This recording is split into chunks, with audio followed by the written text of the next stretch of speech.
This is a special event. It is the Heisman Trophy of defense. It is the award that gives back to a side of the ball that doesn't get as much glory. Thank you, Charlotte. What a high level of excellence Bronco Nagurski brought to the game.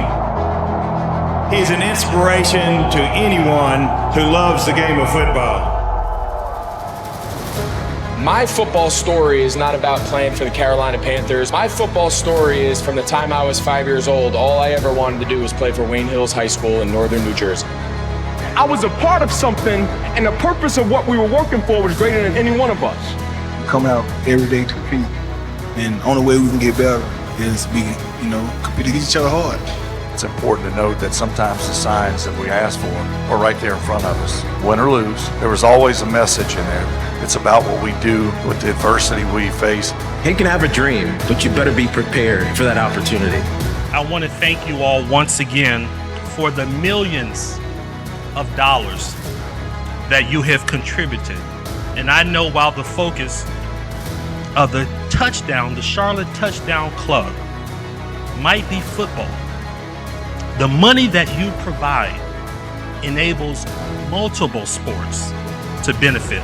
It's a lot of hard work. I mean, it's nothing is given. I mean, you have to earn everything. Honored to be here today. You do such wonderful work. The funds you raise for scholarships around the area, that's wonderful. A very heartfelt thank you to members of the Touchdown Club for your support of 16,000 plus students who you all are impacting annually. Studies show that GPAs and graduation rates are higher, absences and dropout rates are lower. What I've learned in my life is you can accomplish anything in this world.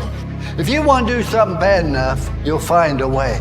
But it's important that everybody in this room and beyond understands that it starts with us. You see these kids on the come up, you gotta let them know. Football was a gladiator sport. Only gladiators played football. Tonight, you are going to get a glimpse of excellence of our finalists and what they have brought to this game. Their dedication, passion, and brute strength, along with their ability to make key plays during crucial moments in big games. I believe that football is the greatest game that there is. It's the only game where people of all sizes, of all shapes, of all different talent levels can come together. And everyone have to execute their job. And I believe young people should play it. I believe it builds character. It teaches us how to sacrifice and be humble. Life is all about when you get punched in the gut, finding a way to get up and dust yourself off and get back in the ring and just keep swinging, son. Just keep swinging. Be here, be back in North Carolina, see all you Wolfpackers and all you others. Again, what you do with this organization, with John and so many that contribute, it really is awesome. Because as we all know, sports, it may be more important now than it's ever been. With these high schools and what it's doing to help facilitate and bring joy and some discipline and virtue, it's awesome. And I think football is a lens and a window to our world, to our society when it comes to team. When you talk about together, everybody achieves more. There's nothing on that football field that's of accomplishment without the work of 10 other men. I actually came in a couple years and worked at Rock Hill. Learn a different discipline with each sport that you play, or different disciplines. You also get a chance to be around different kids with each sport, so you become more of a social chameleon. Believe in you, believe in who you are and what you are, and it's a lot easier to make those decisions. And don't be afraid of the adversity. You know, sometimes the adversity is exactly what you need in order to succeed. Football Writers Association of America and the Charlotte Touchdown Club are proud to present the 2020 Bronco Nagurski Trophy to Zaven Collins from the University of Tulsa. Thank you to the Football Writers Association for presenting me this trophy and, selecting me to be the Nagurski winner. Thank you to the Charlotte Touchdown Club for, entrusting with me and putting my name on the trophy. It really means a lot to me. Growing up around the game, I have a deep and abiding respect for those who have paved the way. Bronco Nagurski was a true pioneer of our game.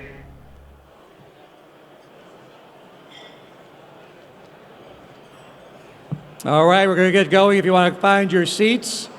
And we'll get rolling with today's Charlotte Touchdown Club Speaker Series.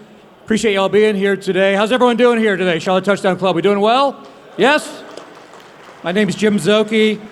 You see the great list of names in the video that we just saw there, and we add to that list today with one of the all-time greats, and in many categories, the greatest of all time, Emmitt Smith.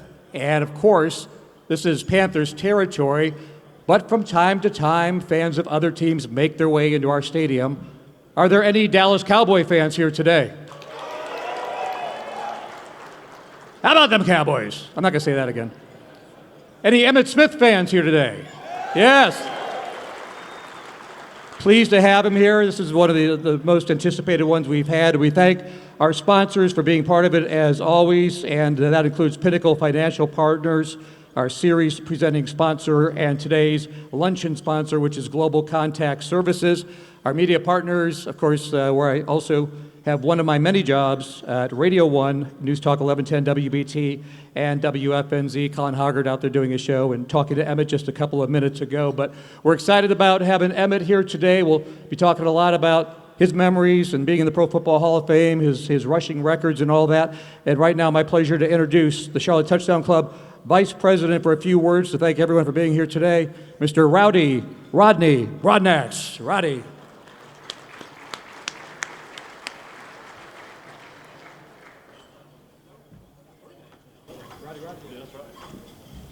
Hello, everybody. Welcome, welcome. First off, thank you for your patience with the parking deck. As amazingly, John Rocco solved the City of Charlotte problem. They came over and inspected the deck on Monday and found 3 infractions. But due to some great diligence and some work politically, John was able to get, hopefully, most of you in to the parking deck. If you had to park outside and got a little wet, we apologize. But thank you so much for being here. And again, as Zoke said, we're kicking off our 2025 speaker series today with Hall of Famer Emmitt Smith. So very happy to have Emmitt. So before we start, how many people were at the Bronco Nagurski Award back in December? Raise your hand if you were there. Great, great. Thank you. It was our 30th anniversary, and I got to tell you, it was by far our best. And yeah, I'm a little jaded. Kyle Kennard, a Gamecock, won the Bronco Nagurski Trophy. I'm a Gamecock. Go Cox. Also, my high school coach, Paige Wofford from Northwestern High School in Rock Hill, South Carolina, my hometown, won the High School Coach of the Year. So again, I'm a little prejudiced of last year's success, but another great event that we had, completely sold out. So now look forward to December 8th of this year. And we've got an action-packed event for the Bronco Nagurski. Trying to think, CBS Sports, Adam Zucker is going to be back as our Master of Ceremonies. And a very exciting event, Ron Rivera, the former Carolina Panthers coach, will be getting the Legends Award from his days as an All-American at UC Berkeley. So let's go ahead and get moving on today. So again, thank you, Coca-Cola Consolidated, for your sponsorship, not only with the Bronco, but with the club. And then also thank you to our luncheon sponsor, Pinnacle Financial. Thank you guys very much. And Rob, you're always a great help to us. Thank you so much too. Rick Hughes with Capital Group of Companies, the Defender of the Nation Award. Global Contact Services. Thank you, Greg and Brian. Jim Hertwig and his sponsorship for the Bronco Nagurski Legends Award. Lee Way and the Pella Windows and Doors team. Thank you guys for your continued support as our Patriot sponsor. And real quick, just to thank our sponsors again, all 70 of you here today. We couldn't do it without you. And as you know, we have raised over $3 million since 1990 and allocated it to high school, middle school, and small colleges in the Charlotte area. So hats off to you guys. Give yourself a round of applause if you don't mind.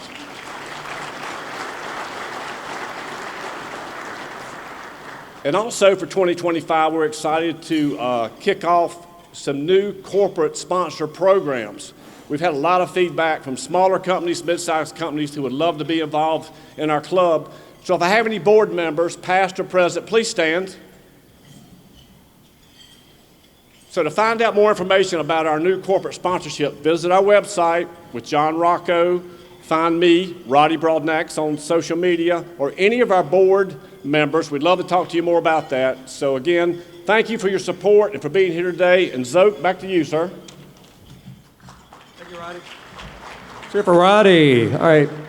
Shannon, Powell, make your way to the platform here, and we'll get ready for lunch. Appreciate you all being here today. In addition to having Emmitt speak, we'll have our usual raffle items we'll be giving away when we get out of the lunch break here, and a whole lot more. And now for the invocation, life coach and campus director for the Fellowship of Christian Athletes at Wingate University, Shannon Powell.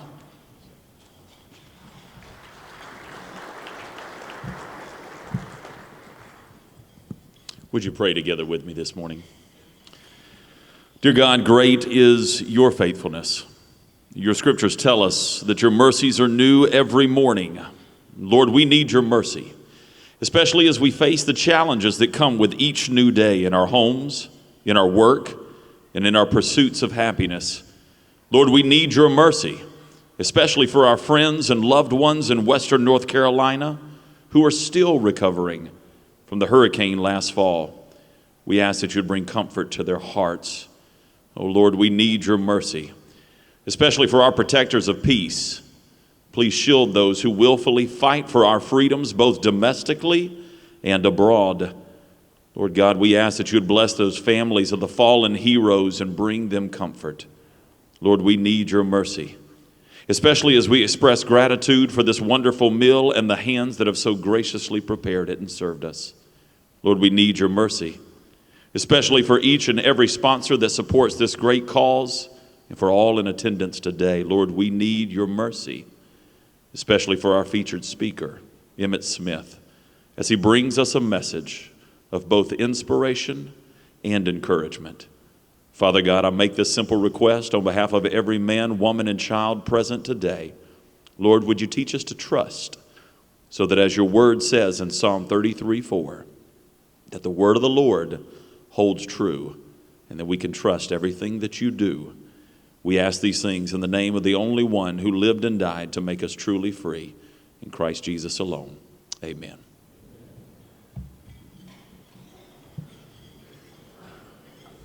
Thank you, Shannon. All right, we'll have lunch, of course, now. We'll be back with you in about 25 minutes. Enjoy. All right, folks, we're going to pick up where we left off. Thank you all for being here again today. We'll get Emmitt Smith up here in just a couple of minutes, but we want to thank our 70 Touchdown Club sponsor team members that you've been seeing on the video screens up here, as we always do. And always a big thanks to Crown Sports Sales and Rydell for the support of today's silent auction. If you want to get out your lottery tickets, we've got 5 prizes to give away today. Congratulations. There we go. It's all 5. Thank you. All right. Also want to remind you, you all saw all the great auction items out there. Don't forget to place your bids on those items. And of course, this all goes towards the scholarships here with the Touchdown Club. Last bids will be taken 10 minutes following the conclusion of the luncheon. All of it going to the Charlotte Touchdown Club Scholarship Fund. If you didn't win a raffle item, which there were only 5, it's time for the table giveaway, the centerpiece giveaway, the football at your table. And one person at each table is the winner of that. If you look at the sticker that is on the back of the back cover of the program, so on the back cover of the program, it has the word simply, "You are the winner." And that means you are, in fact, the winner of the football at your table. Or you can negotiate it at your table if you want to hand it off.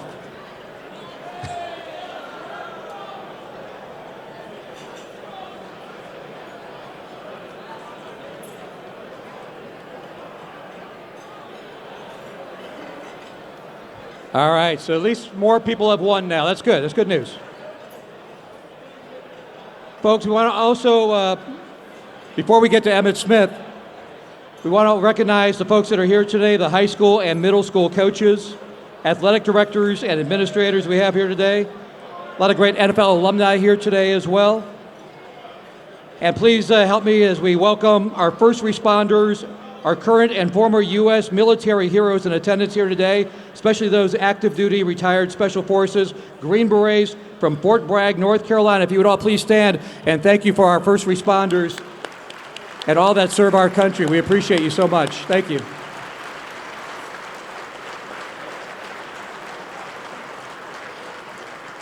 All right, the time we've been waiting for.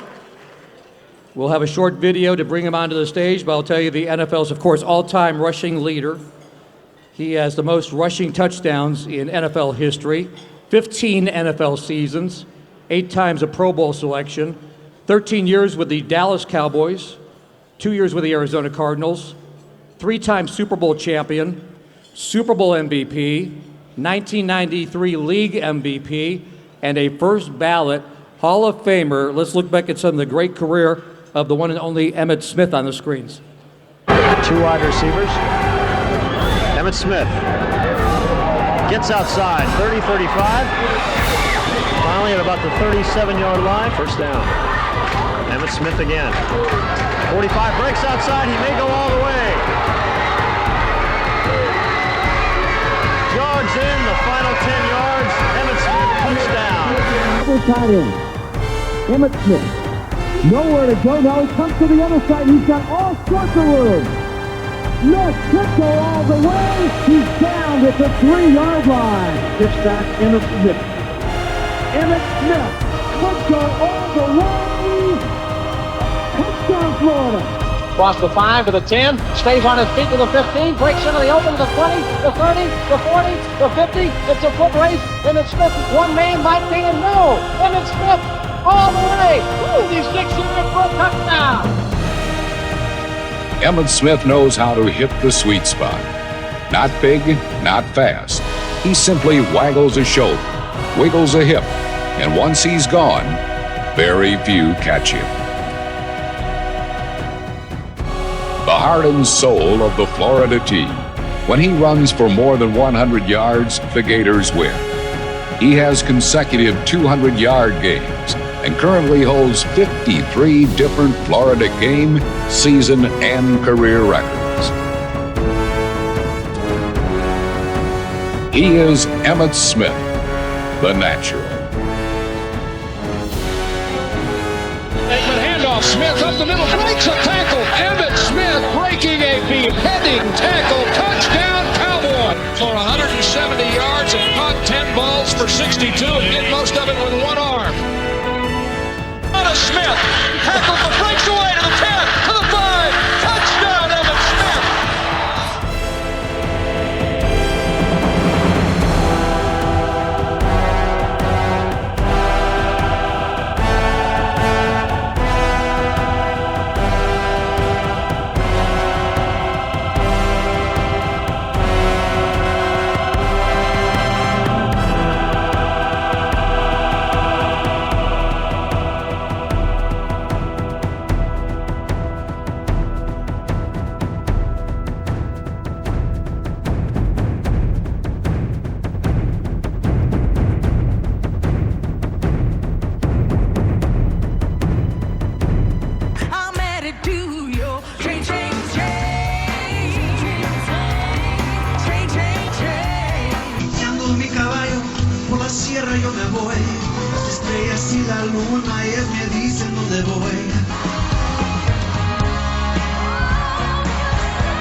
You know you're pretty cool when, oh, by the way, you also won Dancing with the Stars.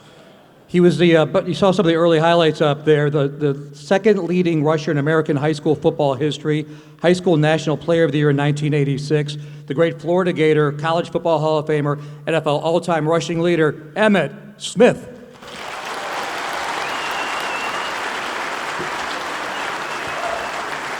Thank you. Thank you. And good afternoon. Truly, it's an honor for me to be here with you, to spend a little bit of time to share with you a little bit about my background and the things that you saw on the football field, and as well as in the dancing ballroom, you know, that kind of stuff too as well. So I'm just going to speak fairly bluntly and be as open and candid as I can possibly be, to try to not only give you a little bit of how I became and how I rose to this place of what people call success.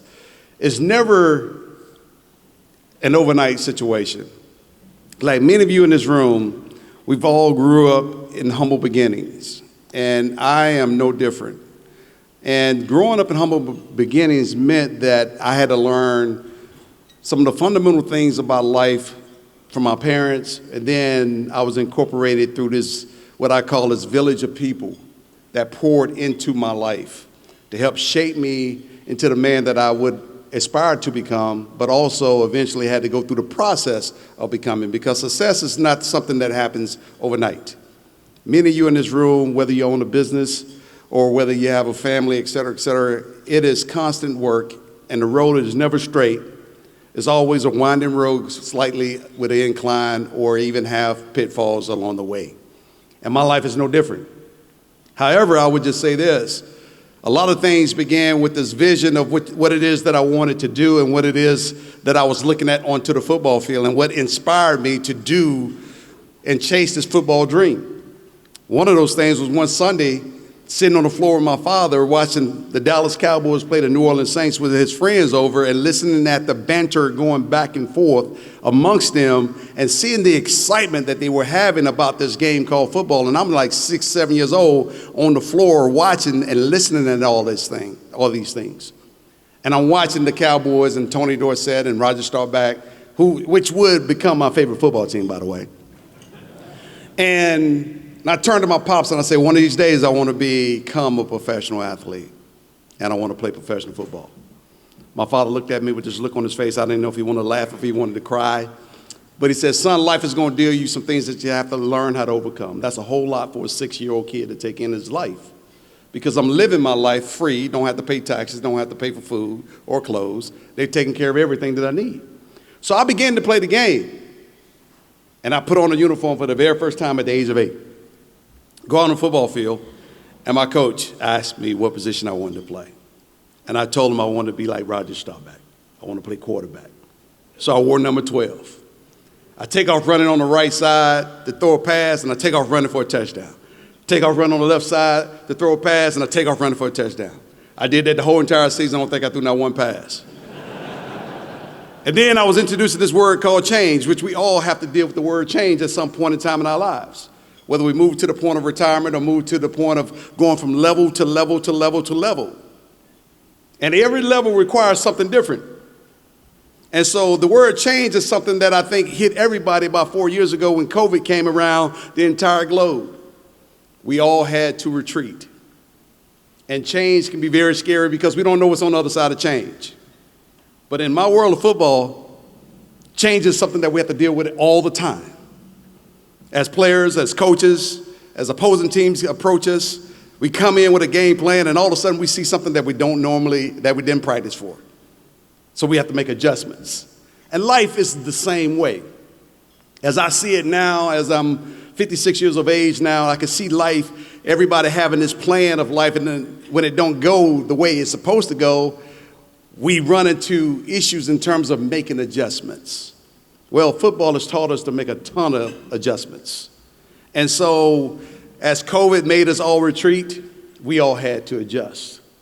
And you all had to learn how to deal with adjustments. But that's life. And football is no different. Preparing me for life through the game of football or through the lens of football has helped me adjust to even retirement and going on to do different things. But as I went on, I knew I had some skills. Whether I went on to do Dance with the Stars, I took with me the years of football and the years of training. I also took with me, during COVID, the opportunity to see some nuggets amongst the chaos. Nuggets like going grocery shopping for myself for the first time in a long time and walking around in the grocery stores picking out grocery stuff and nobody saying anything to me. I got my anonymity back and I was able to pick out things and cook for my kids, and my kids got the chance to see me cook for the first time. I introduced my kids into Brussels sprouts. And now they love Brussels sprouts to this day. And Pat never got a chance to really see me cook, but now I'm cooking all the time. She's like, wow, what happened? Well, I had it in me, but I didn't have to do it because my mom and her sister would do all the cooking all the time, and I wouldn't go in the kitchen at all. Never go in the kitchen when you got two women in the kitchen cooking. And so, but going through that dynamic change and that dynamic shift, the one thing I did learn going through COVID is how much we really truly need each other. We as people need each other. And why do we need each other? Because we were never built to be isolated. We were built to be integrated. How we integrate is up to us as individuals. What does that integration look like? It looks like continuity. Because what I've learned also through the game of football, whether it's coming from Jim Brown or Roger Staubach or even a basketball player like Magic Johnson or Michael Jordan, what I learned is information is there and it's there to be shared. Motivation is there on the screen as we are looking at it as human beings from the outside, loving the sport or loving the business or someone that's influencing us some way, shape, or form. And it's that love and that care for them to share with us that inspires us to our own level of greatness. And as you go through this life of football, you did run into different coaches, because that change at the age of 9 hit me square dead in the forehead. Because my coach, Eugene Warren, when I went out for the 9 and 10-year-old team, he said, "Hey, man, what position you want to play?" I said, "Coach, I want to play quarterback." He said, "Have you thought about playing another position?" I'm like, "No, I haven't." And he said, I said, "Why?" He said, "Because I think you can help the team back here if I hand you the ball, let you run with it." I said, "Coach, did you not see me play football last year?" He's like, "Yes. That's the reason why I want to hand you the ball and let you run with it." Change happens. It's not about change that really will hurt you. It's your approach and your attitude towards change. You can have a negative attitude about anything else in life, and you're limiting your ability to grow. You can be open, as fertile ground would be when you plant seeds and you water it with knowledge and wisdom and love and care. Those seeds can turn into beautiful roses. They can turn into beautiful, strong trees. Change is the same way if we embrace it the right way. And so embracing change and adjusting, again, is a part of life.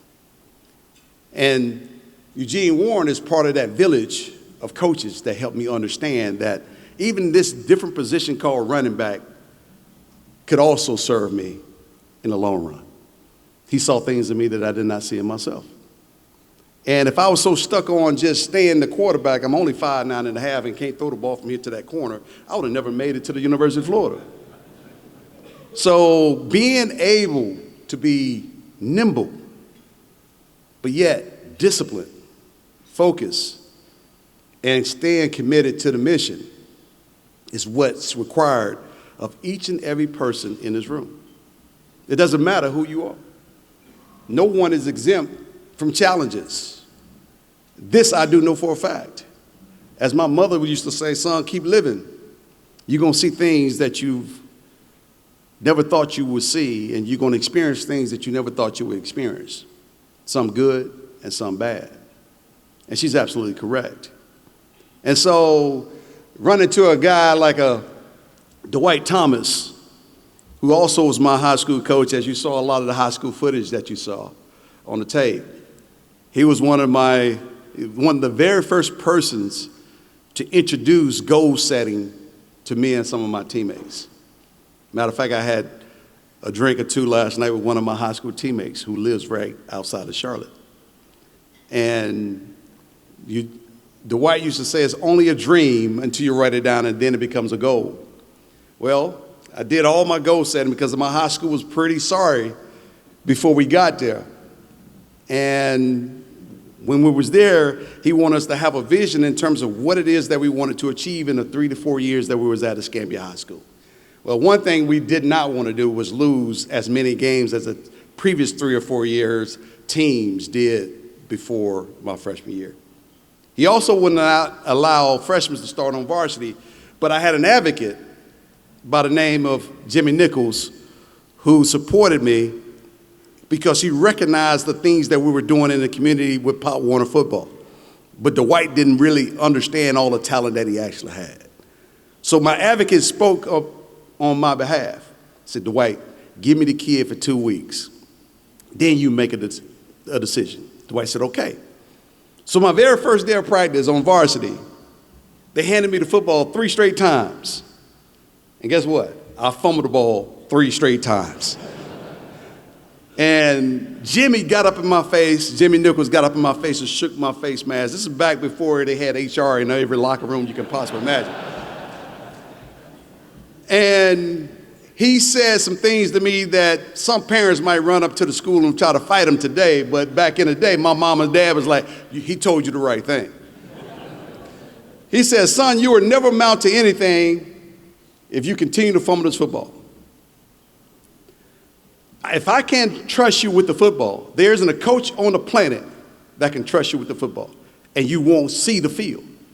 Because if you can't play for me, you're not going to be seen by any colleges, and therefore you won't go to college unless your parents pay for it. And coming from the neighborhoods which I come from, that was a big stretch. And if you're not seen on the football field and you don't get a chance to go to college, then what are you going to do? You have only one or two options. Stay here in Pensacola and do nothing, or go in the military. The football is the most important thing on the field, not you. Not you. And in life, the companies that you're working for, if it ain't your company, employees can become some of the most important things that we can ever have. So fostering the right environment for employees and families and everything else, that is our responsibility as adults. Fostering the right environment for our kids to thrive in, that is our responsibility as adults. Bridging the gap of the lack thereof knowledge or the lack thereof experiences, that is our responsibilities as adults. Leading our communities, that is our responsibilities as adults. And our kids are watching how we act, how we treat one another. Those are some of the lessons that I was learning. So, make a long story short, I go out there and I run the football again, and he gave me this, what he would call opportunity, the opportunity to get better. So after practice that whole entire week, he and I spent 30 minutes doing fumble recovery drills. I was sick and tired of it. Didn't want to fumble the ball anymore. And the reason why I say the ball is the most important thing on the football field, think about the Super Bowls that we won. We played Buffalo in Super Bowl 27. They turned the ball over 6 times in the Super Bowl. And so Buffalo Bills fans always talk about, we don't like the Cowboys because y'all beat us in the Super Bowl. No, we didn't beat you. You beat yourself.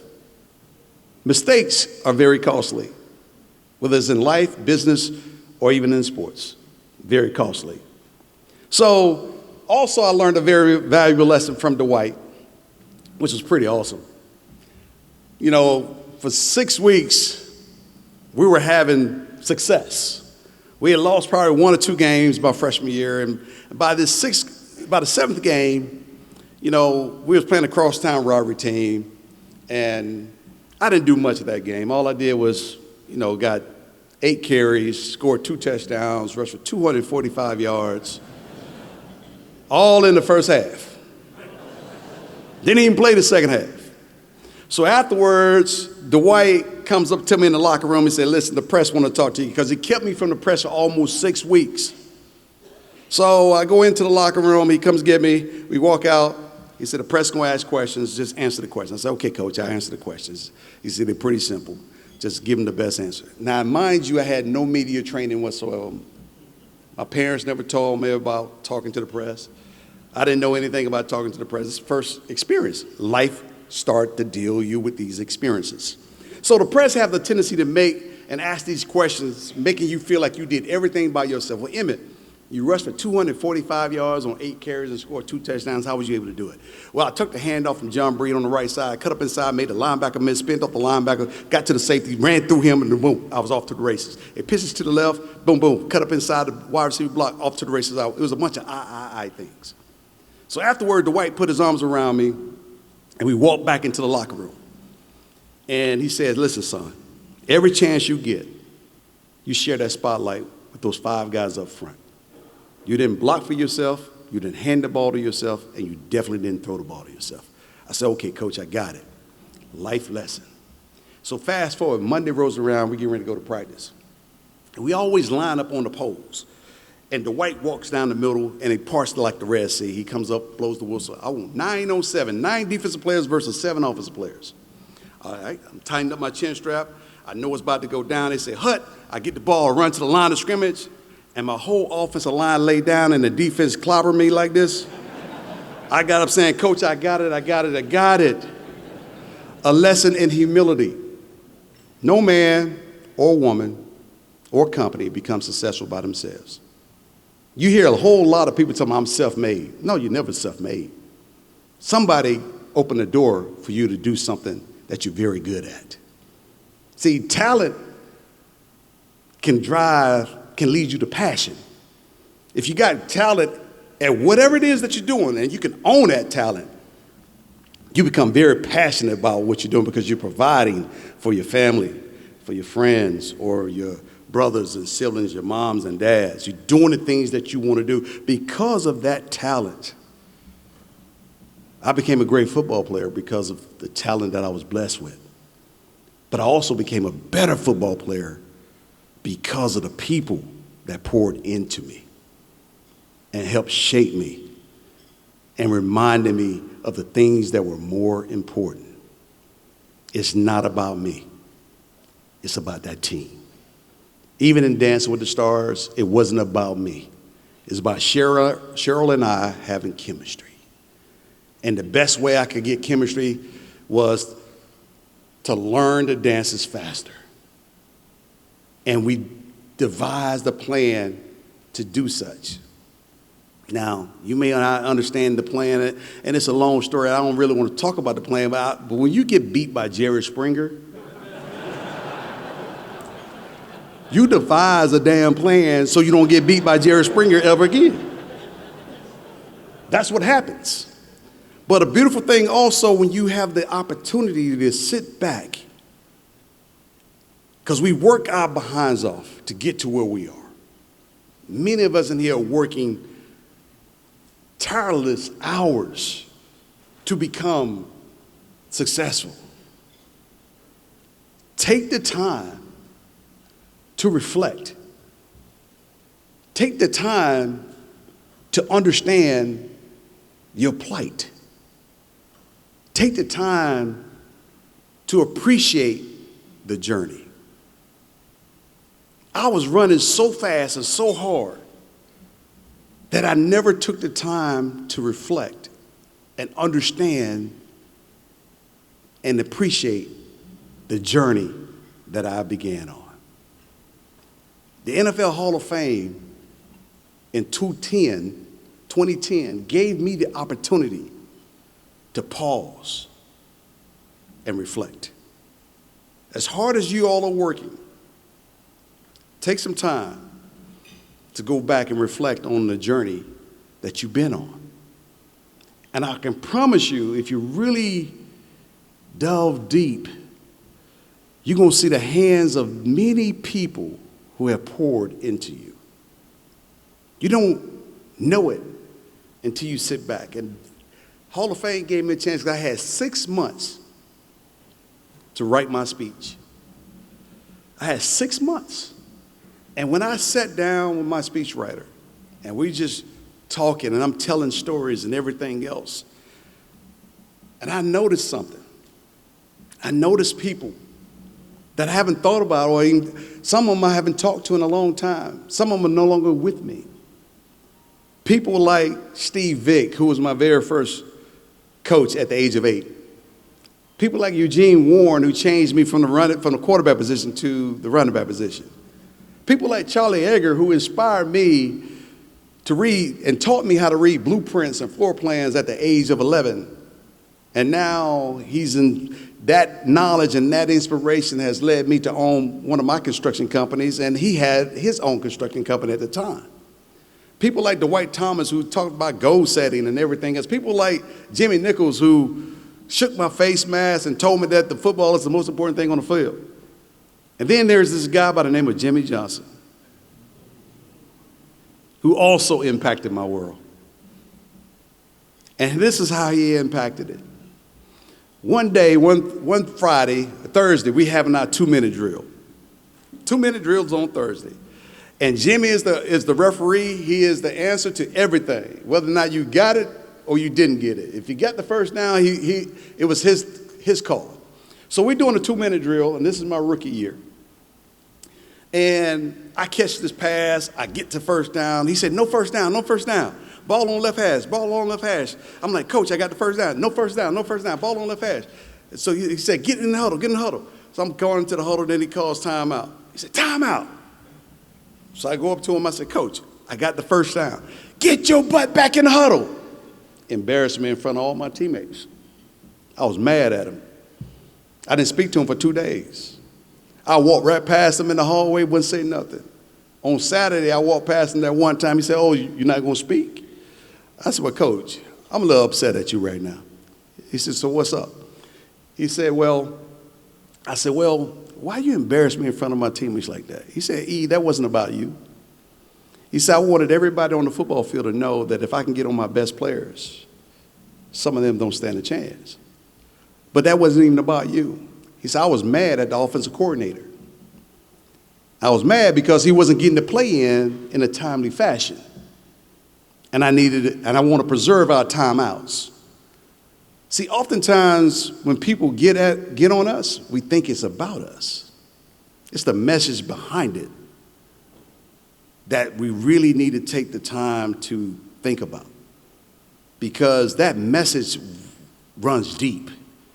Oftentimes, like Jimmy used to say, if Troy was sleeping in the meeting, what you gonna do is, I'm gonna let Troy sleep. If a backup running back there going to sleep in the meeting, I'm gonna ask him to bring his playbook as soon as the meeting's over. He's cut. Understanding that things are not always about us, but we have a sense and a greater responsibility to our fellow man and women to be the very best version of ourselves and to help each other become successful. If one is willing to learn by humbling oneself and ask questions of people that are doing things the right way. I've had the honor and the pleasure to be around some great athletes.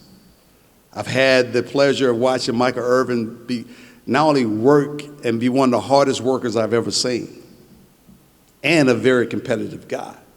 I've had the pleasure and the honors to sit down with a Magic Johnson and a Michael Jordan and a Roger Staubach and pick their brains. God blessed me with the opportunity to watch a Jerry Jones take and buy a football team that was losing $1 million a month and buy that team for $140 million and build that thing to over $7 billion right now. When you grow up and you see things like that, you have to learn something. You just cannot be punching the clock going in and then checking out at 5. When you're around things like that, pay attention, because you never know when your turn is next. So for me, learning and growing through all these things and spending time with Troy and many other players and athletes competing at the highest level, to me, is the ultimate arena. Because the arena that we all in, which is the biggest arena of all, is free enterprise. And you are your own brand and you represent yourself, but you also are carrying with you the legacy of your own family. And it's up to you to leave your mark in terms of how you want to be remembered. And you can't define how you will be remembered. The people that you touched will define it for you. And that is the life that I live. And that's what I look forward to every day, is getting up and becoming the very best version of myself.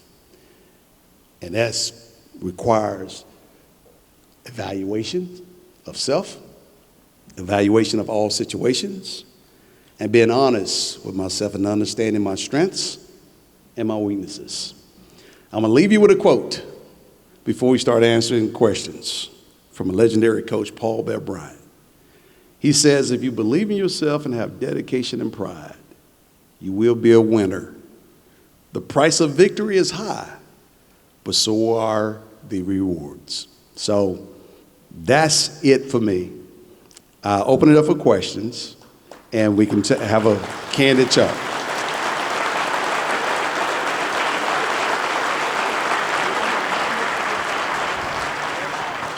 Real quick, while we got you, you see these 3 footballs down here? Yeah. Could you grab those and put them up here? I'm going to tell you something. These. Q&A is going to be better. Trust me. We do have 3 footballs we're going to give away at the end after we do a couple questions. So have a question ready, and here you go. Why don't you start with that one? And then we've had some quarterbacks here, and they've nearly taken out chandeliers. In honor of the world's greatest running back, we're going to hand the ball off to you. I threw one pass in my career, and it was for a touchdown. The only time I threw it. Like I told you, they changed me from quarterback to running back for a reason. Because it's a big room, I'll do a question here, one in the middle, one down here. I see a couple of hands already over here. Back table, go ahead with either one of you with a question for Emmitt while he's signing here. I'm good, sir. How are you? Was that your question? Thank you. Go ahead. My question is, taking you out of the equation, who's the best running back you've ever seen in your lifetime? The best running back I ever seen in my lifetime? And why? Yeah, there's a big debate about this. Shannon and I have been talking about the best running backs of all time. The best one that I've seen, there's 2. Unfortunately, we didn't get the chance to see the fullness of Bo Jackson. The fullness of Bo Jackson would have probably amazed every person in this room. But Barry Sanders was one of the most elusive backs I've ever seen in my lifetime. Very hard to tackle. Great competitor.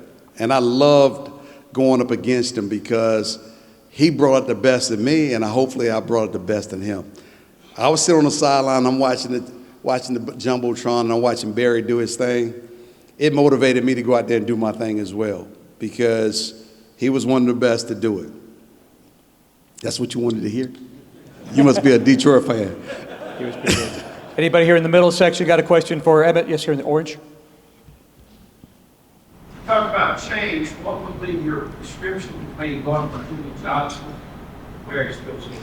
All right, great question. We talked about it a little bit at my table. The difference is Jimmy, let me start with Jimmy. Jimmy was one of those hands-on coaches that made sure we stayed in line and that we were always focused. He would make sure and ensure that we were ready and prepared to go. Barry was a coach that he would say, you guys are grown men. We pay you a lot of money. There isn't much I can say to you that should motivate you to go out on that football field and do your job. That's what you get paid to do. So don't look to me to motivate you. You should be self-motivated to go do it. Because there are millions of people that would love to trade places with you. The difference is they both were great coaches. 2 different messages. But if you look at one, you would say, well, Jimmy got more out of everybody. Well, that may be true. And Barry didn't. But Barry was right. We had to learn that we had in us what made us successful anyway. When Jimmy left, he left. But his teachings never left. They were already there. We were already groomed. We was already prepared to go and fight. We just lost focus because we had just won back-to-back Super Bowls, and Jimmy is no longer with us. Now we were trying to figure out, okay, Barry, we worried about things that were not that important. But when we lost the NFC Championship game to San Francisco in '95, we got back refocused. And it didn't matter if it was Barry, because we had the tools and the things that we already had from Jimmy anyway. And we had to take ownership. See, the thing is, you have to take ownership of you and how you see things, how you approach things. You do that, you become responsible for what you do and the output that you give. And I think that was the biggest lesson that I learned through that whole process. Great answer, too. Yes, sir. Who was the one guy that you didn't want to hit? My mother. I didn't want to hit her. She wanted to hit me every time I stepped out of line. Was there one guy though that you just like? No, because I got hit by multiple guys, quite a bit. Think about it. I mean, in my world of football, like, you know, we used to play the game called Kill the Man with the Ball. And that's one guy run the ball and everybody else trying to kill him. And so that's the way I played the game. Everybody on that defensive side was trying to knock my head off. And so I was running scared the whole time, and I had to figure out how to make guys miss. And one story I didn't tell you, I was 10 years old, and I was too big to play with the 9 and 10-year-old kids.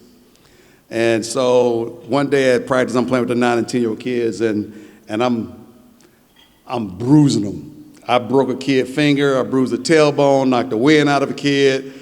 And I went home that day, and my dad said, "Son, how was practice?" I said, "Dad, I laid him out today." My dad said, "One of these days, somebody's going to get you." I said, "But not today." So the next day, I go back to practice, and they moved me up to the 11 and 12-year-old kids because I was too big to play with the 9 and 10-year-old kids. And I was just in time for this drill that they call the Oklahoma drill. And the Oklahoma drill is like you got 2 tires on the ground, and over there was this big old 12-year-old kid, white kid by the name of Billy Spriggs, and I'm 10. They say, "Hey, you got to run the ball, stay between the tires." I'm like, "Okay, how hard can this be?" They say, "Hut," I take off running. Billy and I collide at those tires. Kapow! I got up. I had my very first concussion that went undiagnosed.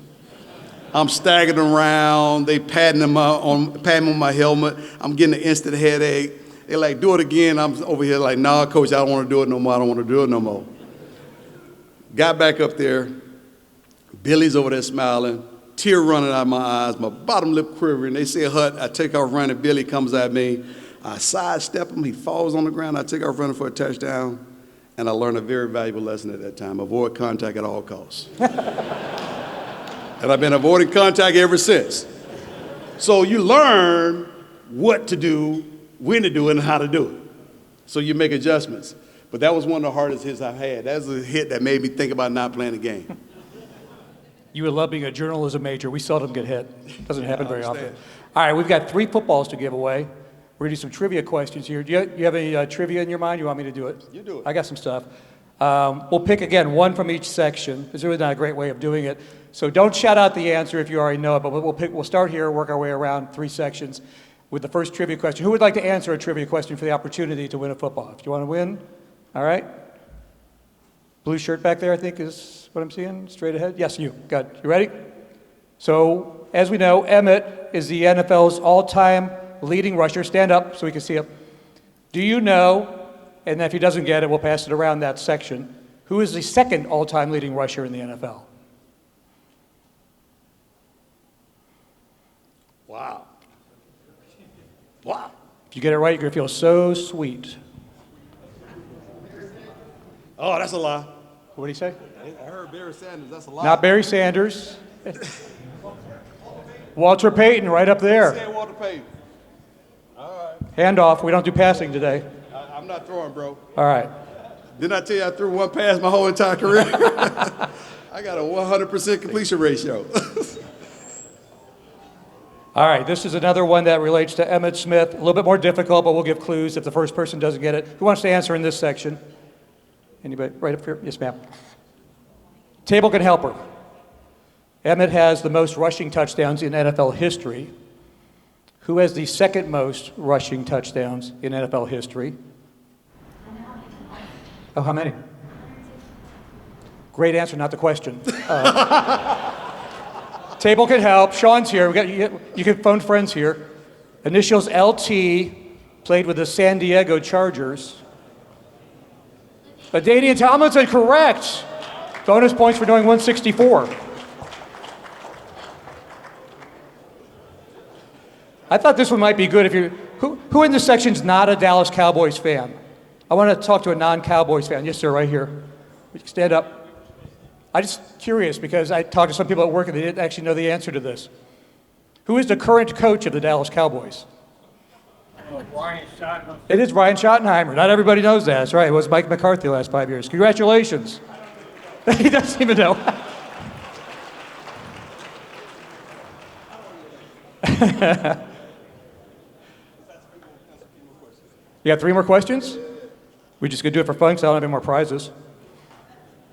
Emmitt used this pen to sign. Would anybody like this pen? All right, trivia questions. Let's see what else we got here. All right. Panthers played the Cowboys in the 1996 playoffs. It was the Panthers' first ever playoff win.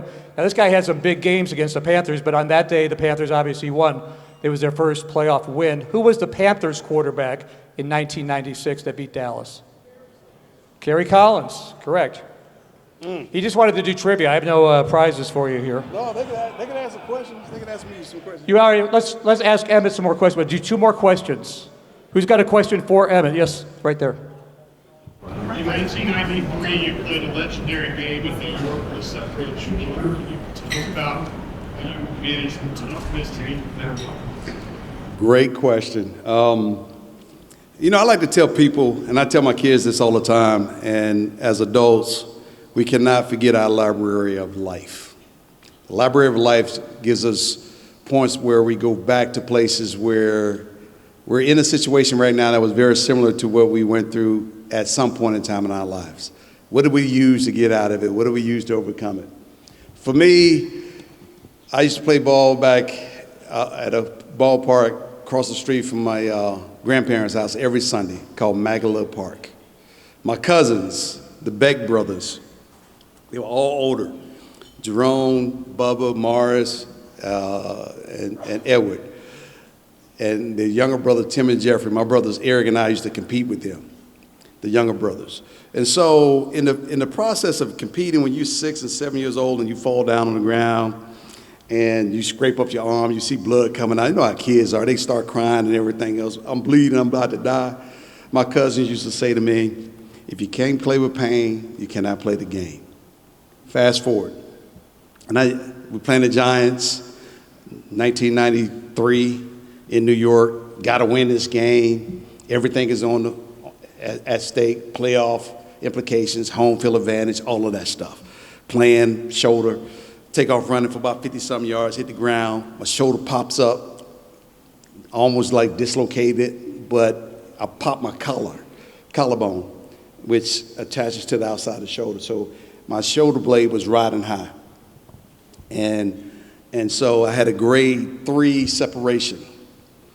Not knowing the severity of it, but going in the locker room, they checked me out.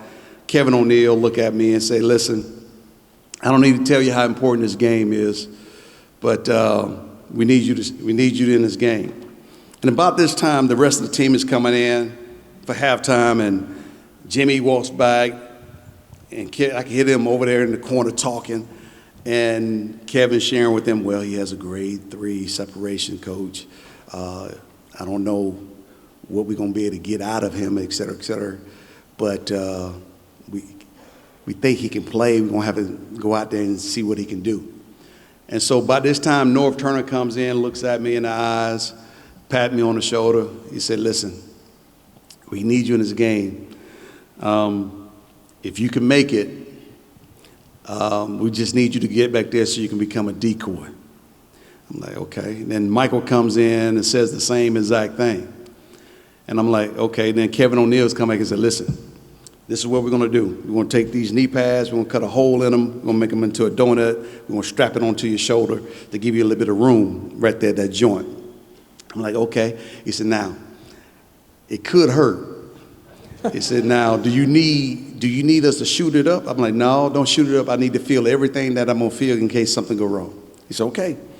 I said, but do you have any other medicine outside of a shot, like a Vicodin or something? I said, yes, we got a Vicodin. I said, give me that. So I take a Vicodin, go out on the football field. I go into the football field and get ready to line up. I'm in the huddle. The very first damn play they called was a run play.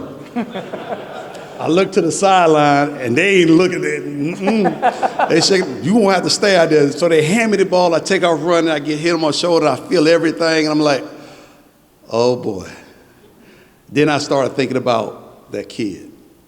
I started reciting, if you can't play with pain, you cannot play the game. I kept going there.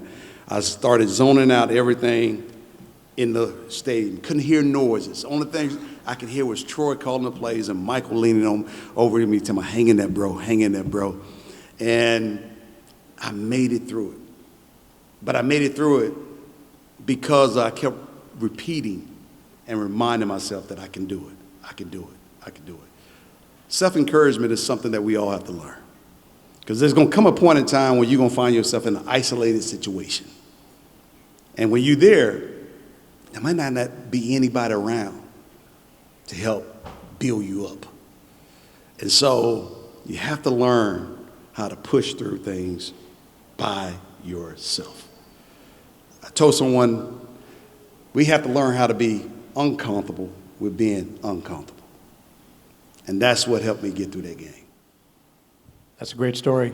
You want to do one more question? Or? Yes, sir. All right, anybody else who had a question? All the way in the back, looks like. Yes, sir. And class of 95, University of Florida, sitting next to my dad, class of 67. Go Gators. You mentioned your high school teammates, coaches. You mentioned your Cowboys teammates, coaches. Who was the Gator teammate that was the biggest impact? Let's see. The Gator teammates and coaches. I would say Whitey Jordan, my last year, was one of the best coaches I had on top of Galen Hall. Whitey Jordan came in. You have to understand, the first 3 years at Florida, every year we had to learn a new offense. And my last year was Whitey's first year. He came in with the Eric Dickerson, Craig James kind of offense, and we ran the football. Whitey, we played in the bowl game against Washington out in Anaheim, California. And we getting blown out. And we were right at halftime. Whitey comes up to me and said, listen, I'm not putting you back in the game. He said, you've done all that you can do here at the University of Florida. You need to get ready for the next level, because I'm not going to put you out here and let you get hurt. He said, thank you for giving me the opportunity to coach you. It's time for you to leave. And that was before the game was even over. And so what I appreciated about it was the candidness. What I did not know is that that whole offensive staff was going to get fired right after that game. And so when you asked me the decision that I had to make, because I had another year of eligibility left, I chose to forego it to enter the draft. And Lord would have it, I'm picked by the Dallas Cowboys, and the rest has been history.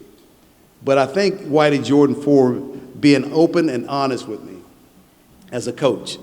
Because oftentimes coaches think about what they need more than what's important for the player. Thank you, guys. Y'all be blessed. Thank you, Emmitt. Emmitt Smith.